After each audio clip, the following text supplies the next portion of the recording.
மேடையில் இருக்கின்ற நண்பர்களே, செல்வமணி சார் அவர்களே, வந்திருக்கின்ற மீடியா தொலைக்காட்சி தோழர்களே, எல்லாருக்கும் என்னுடைய மாலை வணக்கம்.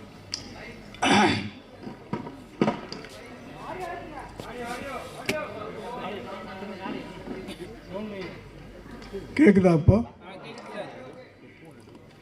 இல்லை, என் குரலே சாயந்தரம் ஆனால் அப்படி தான் ஆகிடும். கேப்டன் பிரபாகரன், அதாவது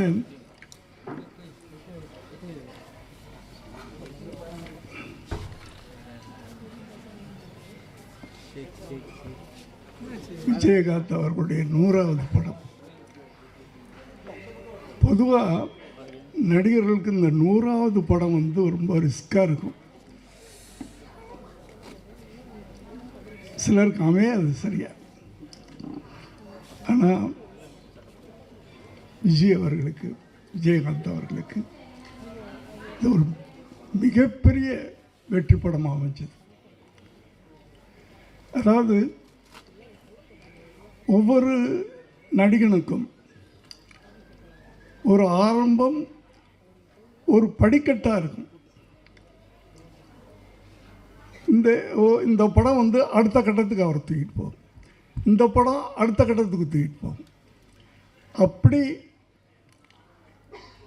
அமைஞ்சது தான். முதல்ல சட்டபுரட்டரை, அப்புறம் சாட்சி அவரை நிலைநிறுத்திச்சு. அதுக்கு பிறகு வந்த இயக்குனர்களில் சில படங்கள் அடுத்த கட்டத்துக்கு அப்படியே தூக்கிட்டு போச்சு. இந்த படத்தில் தான் கேப்டன் அப்படின்னு இன்னைக்கு வரைக்கும் அவர் பேரே மாறி போச்சு. அது இந்த படத்து மூலமாக தான். ஜென்ரலாக நான் விஜயகாந்த் நடித்து மற்றவங்க டைரக்ட் பண்ணுற படத்தை நான் ஒரு முறை தான் பார்ப்பேன் நான். ஆனால் இந்த படத்தை 3 தடவை பார்த்துருக்கேன். அப்படியாப்பட்ட ஒரு மேக்கிங். இதில் வசனங்கள் லியாகத் அலி கான் மேடையில் இருக்காங்களா இல்லையான்னு தெரியல, ரொம்ப நல்லா இருக்கும். ரொம்ப யதார்த்தமாக, அதே நேரத்தில் பவர்ஃபுல்லாக இருக்கும். அடுத்து பாடல்கள் எடுத்துக்கிட்டிங்கன்னா அத்தனை பாடல்களும் விட்டு சார் இந்த படத்தில். அப்படி கமர்ஷியலான ஒரு படத்தை, அதான் இயக்குனர்கள் ஒரு நடிகரை தூக்கிட்டே போவாங்க நல்ல இயக்குனர்கள் கிடைக்கும்போது. அப்படி விஜயகாந்த் கிடைத்த ஒரு நல்ல பெரிய ஒரு மறக்க முடியாத இயக்குனர்கள் ஒருத்தர் செல்வமணி சார். அந்த 87 அந்த 90 இந்த ஒரு 3-4 வருஷங்கள் ஒரு தமிழ் சினிமாவில் ஒரு ட்ரெண்டு. டிஎஃப்டி டைரக்டர்ஸ்லாம் உள்ளே வந்தாங்க, பயங்கரமான சக்ஸஸ்லாம் கொடுத்தாங்க. ஆனால் என்னென்னா தயாரிப்பாளர்கள்லாம் பயந்துட்டாங்க, அவங்க வைக்கிற செலவுகளை எல்லாம் பார்த்துட்டு. ஆனால் டிஎஃப்டி படிச்சுட்டு தயாரிப்பாளருக்கு ஒரு நல்ல லாபத்தை கொடுத்த இயக்குனர் அப்படின்னு நம்ம சொல்லணும்னா, ஏன்னா மற்றவங்களாம் இட்டு கொடுத்தாங்க, நான் இல்லைன்னு சொல்ல. ஆனால் ப்ரொடியூசருங்கெல்லாம் எப்படி அப்படின்றது ஒரு கேள்விக்குறியாக இருந்துச்சு. அப்போது இந்த டிஎஃப்டி டைரக்டர் மேலேயே ஒரு பயம் வர ஆரம்பிச்சிருச்சு ப்ரொடியூசர்ஸ்க்கெலாம். அந்த காலகட்டத்தில் 2 இயக்குனர்களும் எனக்கு தெரிஞ்சு, உதயகுமார் சார், அவரும் டிஎஃப்டி ஸ்டூடெண்ட். ஆனால் ஒரு நாளில் இத்தனை நாளில் நான் படம் எடுத்துருவேன், என்னுடைய ப்ரொடியூசர் லாபம் சம்பாதிக்கணும் அப்படின்னு அதே நேரத்தில் பிரம்மாண்டம், அந்த பிரம்மாண்டத்தை விட மாட்டாங்க டிஎஃப்டி ஸ்டூடெண்ட்ஸ். அடுத்தது செல்வமணி சார், அவருடைய அத்தனை படங்களும் அந்த காலகட்டத்தில் அத்தனை படங்களும் தயாரிப்பாளர்களுக்கு லாபத்தை கொடுத்த படம். அப்படியாப்பட்ட ஒரு நல்ல படம் திரும்ப ரிலீஸ் ஆகுது. நிச்சயமாக இது முதல்ல நான் எப்படி ஓடிச்சோ அதே மாதிரி திரும்ப ஓடுன்னு எனக்கு நம்பிக்கை இருக்கிறது. இந்த நேரத்தில் நான் விஜயை பற்றி பேசாமல் போனேன். விஜய்னா விஜயகாந்தை பற்றி பேசாமல் போனால் நல்லா இருக்காது.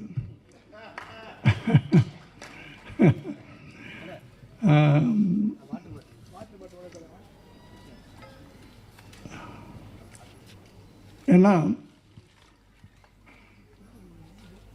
விஜயகாந்த் வந்து மற்ற இயக்குநர்களை எல்லாம் பேரை சொல்லி கூப்பிடுவார், என்ன மட்டும் டைரக்டர் சார்.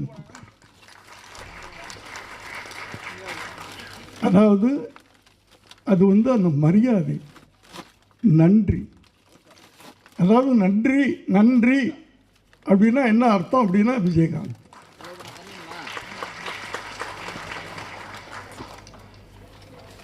அதே ஒரு வார்த்தை மனிதம் அப்படின்னா அதுக்கு என்ன அர்த்தம்னா விஜயகாந்த்.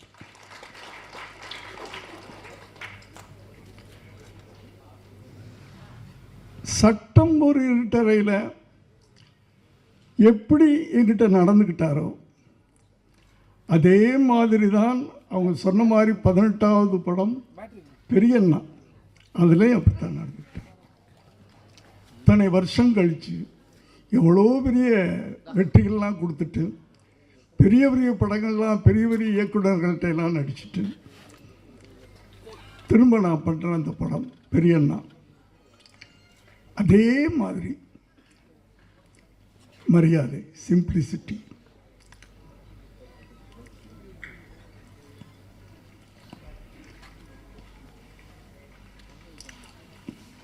நன்றி அப்படின்றது வந்து சாதாரணமான நன்றி இல்லை சார். நான் வந்து பல மேடைகளில் சொன்ன ஒரு விஷயம் திருப்பி நான் சொல்லணும். எங்கே ஏன்னா என் வாழ்நாள் பூரா சொல்லிக்கிட்டு இருப்பேன் நான்.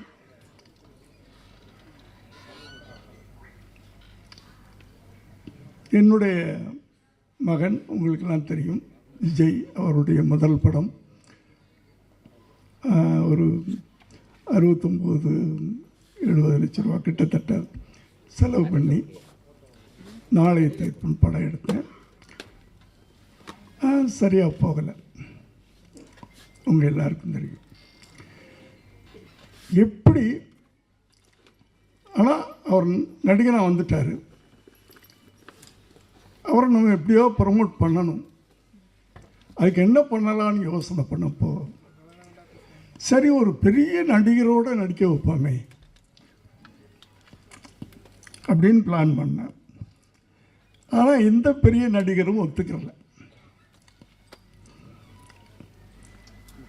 சரி ஒரு மாதிரி அதில் வேற அவ்வளோ போட்ட படமெல்லாம் போயிடுச்சு. நான் ஒரு டல்லாக அப்படியே இருக்கிறேன்.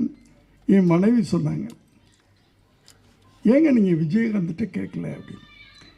இல்லைம்மா அவர் கேட்டால் பண்ணிவிடுவார், ஆனால் எனக்கு என்னமோ டெலிகேட்டாக இருக்குது, இத்தனை படம் பண்ணிவிட்டு எப்படி போய் கேட்குறதுன்னு தெரியல அப்படின்னு சொன்னேன். இல்லை நீங்கள் ஃபோன் பண்ணுங்க அவர்கிட்ட கேளுங்க அப்படின்னா. நான் ஃபோன் பண்ணுறேன். எப்போவுமே இப்போ நான் பேசுகிறேன்னா உடனே அவர் எல்லா டைரக்டர்ஸையும் ஒரே மாதிரி தான் பிஹேவ் பண்ணுவார். எல்லாத்துட்டையும் பெரிய பெரிய டைரக்டர் சின்ன டைரக்டர்லாம் கிடையாது.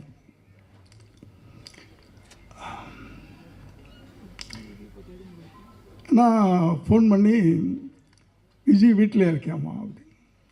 ஆமாம் சார், இன்றைக்கி ஷூட்டிங் இல்லை சார், மத்தியானம் தான் சார் 2 மணிக்கு. நான் ஒரு 5 நிமிஷத்தில் வரட்டுமா அப்படின்னு கேட்டேன். என்ன சார் விஷயம்? இல்லை இல்லை ஒரு சின்ன உதவி, அதுக்காக நான் வர்றேன் அப்படின்னு சொன்னேன். வர்றேன்னு சொல்லிட்டு குளிக்க போயிட்டேன். குளிச்சுட்டு நான் வெளியே வர்றேன், என் பெட்ரூமில் உட்காந்துருக்காரு.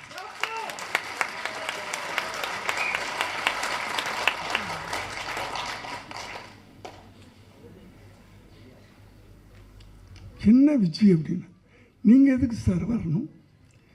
நீங்கள் பேசும்போது ஒரு உதவின்னு கேட்ட மாதிரி எனக்கு காதல் விழுந்துச்சு. உதவி கேட்டு நீங்கள் என் வீட்டுக்கு வரக்கூடாது சார்.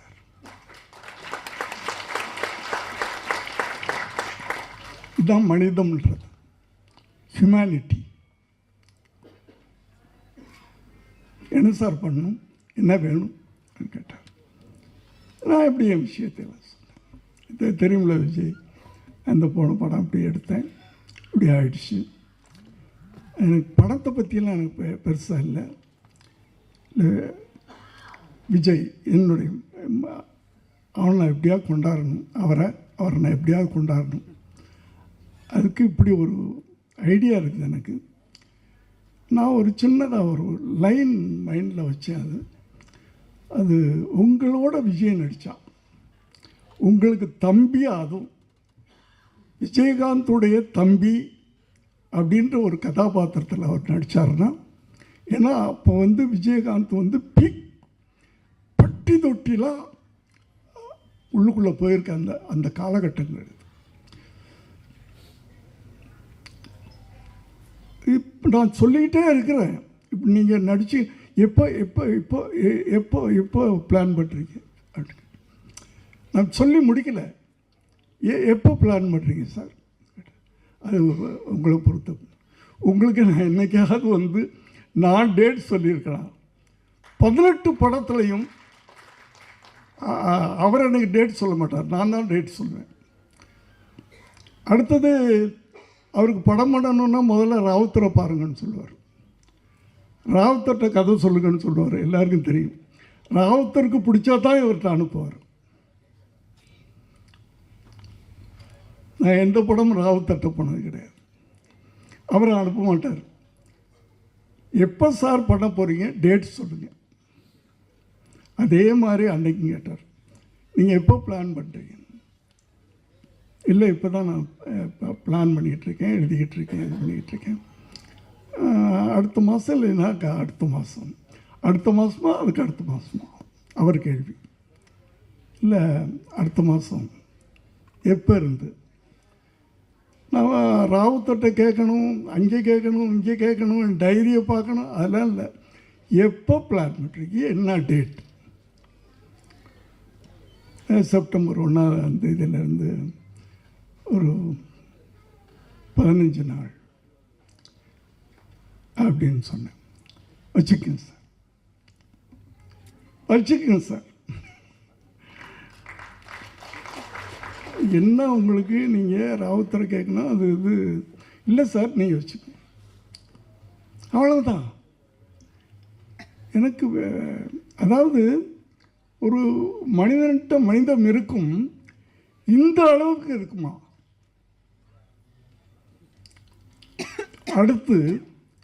அடுத்த நாளே 1 லட்ச ரூபா எடுத்துகிட்டு வீட்டுக்கு போகிறேன். காலையில் அவர் ஷூட்டிங் கிளப்புறதுக்கு முன்னாடி ஒரு கவரில் போட்டுக்கிட்டு போய் நுழைஞ்சு, விஜய் என்ன சார் இது? இல்லை ஒரு அட்வான்ஸ். இந்த படம் நான் பணம் வாங்க மாட்டேன் சார், தயவு பண்ணி. நான் உங்களுக்கு உதவின்னு கேட்டீங்க, நான் படம் பண்ணுறேன், அவ்வளோதான். நீங்கள் எதுவுமே பேசக்கூடாது, நீங்கள் போங்க. அந்த டேட்டுக்கு நான் வருவேன். பொள்ளாச்சியில் ஷூட்டிங். அப்போல்லாம் பொள்ளாச்சி இன்னொரு ஸ்டுடியோ மாதிரி இருந்த காலகட்டங்கள். 15 நாள்ன்றது இன்னும் 2 நாள் எக்ஸ்டெண்ட் ஆகுது. 17 நாள் ஷூட்டிங் முடிச்சுட்டு போயிட்டார். அதில் அந்த படத்தில் இன்னொரு பெரிய, நீங்கள்லாம் பார்த்துருக்க மாட்டீங்க இந்த ஜென்ரேஷன்லாம், செந்தூர பாண்டி. அதில் விஜயகாந்த் ஒரு பெரிய ஆக்ஷன் ஹீரோவாக உருவாயிட்டார். நான் பார்த்தீங்கன்னா ஜென்ரலாகவே எனக்கு வந்து இந்த தப்பு நடந்தால் கோபம் வரும். ரோட்டில் போய் நானே வந்து ஏன்டா இப்படி பண்ணுறீங்கன்னு சொல்லிவிட்டு அவங்களுக்கு தீர்த்து வைப்பேன், இல்லைன்னா அடி வாங்கிட்டு வர்றேன். ஏதோ ஒன்று நடக்கும். அது அரசியலில் தப்பு நடந்தாலும் கோபம் வரும், சமுதாயத்தில் தப்பு நடந்தாலும் கோபம் வரும். இந்த கோபத்தையெல்லாம் எப்படி கொட்டுறது? சினிமா மூலமாக தான் நான் கொட்டினேன். ஆனால் அதுக்கு ஒரு பவர்ஃபுல்லான ஒரு ஹீரோ வேணும். அது விஜயகாந்த் கிடைச்சார். அதனால தான் சொன்னாங்கள்ல, நான் 18 படம் பண்ணேன்னு. நான் எந்த ஹீரோட்டையும் போகலை, கால் ஷீட்டே கேட்குறது இல்லை. நான் கதையை ரெடி பண்ணுவேன், என் கோபத்தையெல்லாம் அவர் மூலமாக தான் கொட்டினேன் நான் படங்களில்.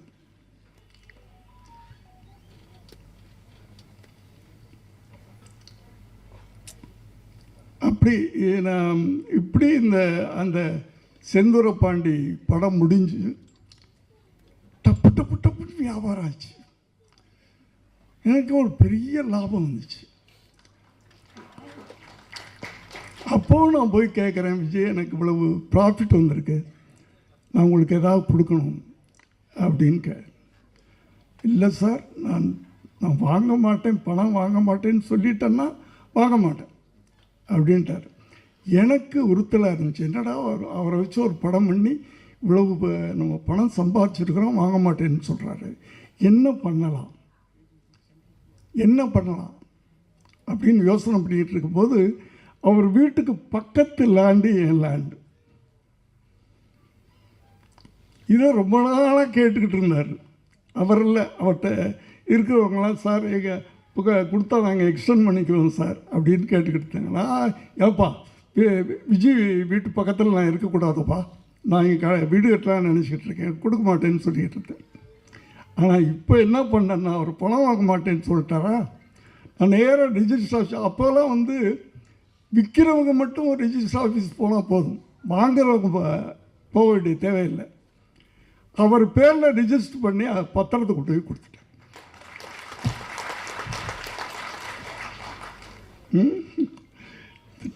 நேராக வீட்டுக்கு வந்தார் பாருங்க, ஷோபாட்ட, என்னுடைய மனைவிட்ட.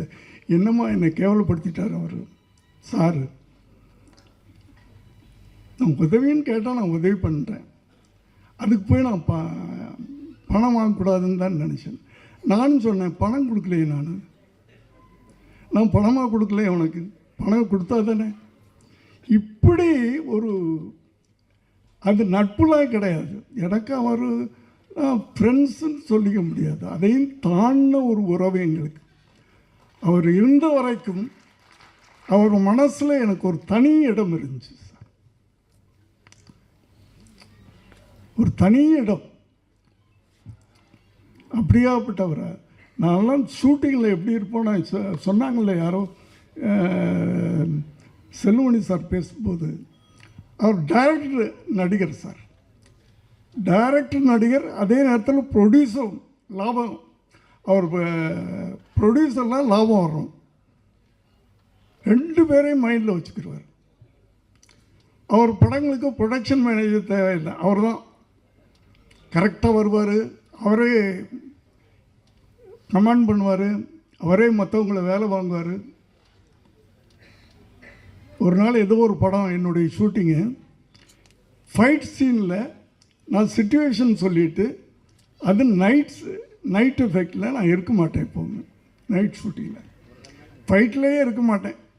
ஃபைட் மாஸ்டர்கிட்ட சிச்சுவேஷன் சொல்லிவிட்டு, விஜய் நீ பார்த்துக்குமா அப்படின்னா, ஃபைட்டுக்கு அவருக்கு தான் தெரியுமே,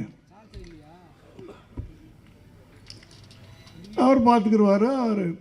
நான் ரெண்டு நாள் தான், 2 கால் ஷீட். நீங்கள் ஃபைட்டை பிடிக்கணும்.